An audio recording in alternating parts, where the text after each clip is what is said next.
1971 সালে মানবতাবিরোধী অপরাধের মামলায় 2013 সালে মাওলানা আবুল কালাম আজাদকে মৃত্যুদণ্ড দেয় আন্তর্জাতিক অপরাধ ট্রাইব্যুনাল। বিচারের শুরু থেকেই পলাতক ছিলেন তিনি। তবে 5 আগস্ট আওয়ামী লীগ সরকারের পতনের পর প্রকাশ্যে আসেন আবুল কালাম আজাদ।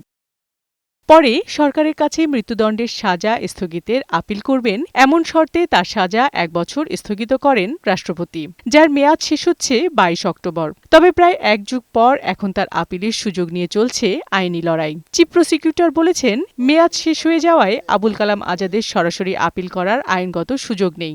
আমরা বলেছি যে আন্তর্জাতিক অপরাধ ট্রাইব্যুনাল আইন 1973-এর 21-3 ধারা মতে 30 দিনের পরে কোনো আপিল দায়ের করা যায় না এবং সে আপিলটি আইনত বার্ড বাই লিমিটেশন। আপিলের পাশাপাশি সাজা স্থগিতের মেয়াদ বৃদ্ধির আবেদন করেছেন আবুল কালাম আজাদ। একই সঙ্গে সংবিধানের 104 অনুচ্ছেদ অনুযায়ী কমপ্লিট জাস্টিস চেয়েছেন তিনি। ব্যাপারটা যেহেতু এখন অ্যাপিলেট ডিভিশনে চলে এসেছে, অ্যাপিলেট ডিভিশনে একটা দরখাস্ত করেছিলাম এই 22 অক্টোবর পর্যন্ত যে স্থগিতাদেশটা দেয়া আছে এটাকে যেন বাড়িয়ে দেওয়া হয়, এক্সটেন্ড করা হয়। এদিন উঠে আসে শেখ হাসিনার প্রসঙ্গ।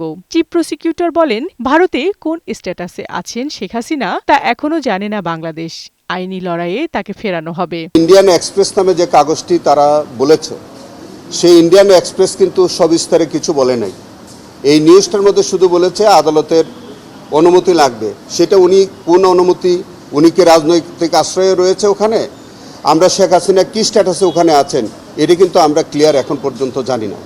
অতএব ইন্ডিয়ান এক্সপ্রেস কি অর্থে তিনি লিখেছেন, কি লিখেছেন এই বিষয়ে আমার মন্তব্য করা ঠিক হচ্ছে না। এদিকে ওবায়দুল কাদের, নাসিম, আরাফাত সহ 7 জনের বিরুদ্ধে মানবতাবিরোধী অপরাধ মামলায় প্রসিকিউশন সর্বোচ্চ সাজা চায় বলে জানিয়েছে চিফ প্রসিকিউটর।